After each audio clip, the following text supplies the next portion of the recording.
The digraph AI in French can either be pronounced as an open or a closed E. So how can we know which one we're looking at?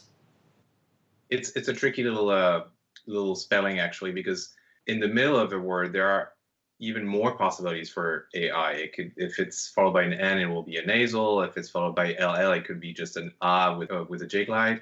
But there's a simple case with AI, which is when it's at the end of a verb. If you see AI on its own, it's going to be closed A all the time. And if you see AI followed by anything, so AIT, AIS, AIENT, it will always be pronounced open E. All you need to know is whether the word you're dealing with is a verb or not a verb. If it is, that's the rule. And the rule is important because this different pronunciation for the ending actually will tell us which tense of the verb we're using.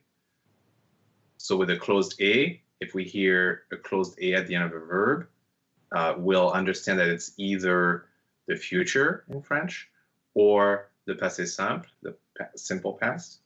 If we hear the open E, we will assume that it's either the conditional tense or some form of the imparfait in French. We get a lot of these in Don José's aria too. Don José's aria is replete with verbs in the imparfait. We have avait, était, gardait, enivrait, voyait.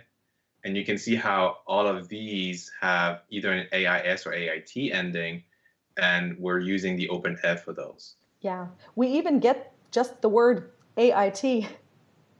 Yes, and so AIT is yet another tense that can happen with the open E. This is actually one of the subjunctive tenses in French. And again, it's an AIT, so you will use the open E.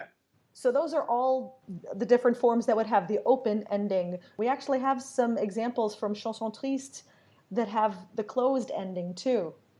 Exactly. So in Chanson Triste, we have a few verbs in the future tense, boirez, guérirez, where the ending is only AI and therefore a closed A. And because of this, we know that we're dealing with a verb in the future. And also the future tense in French does something to the root of the infinitive itself. So there's that extra indication. But it's very important to not say boirait with an open E or guérirait with an open E, because then we would be in the conditional.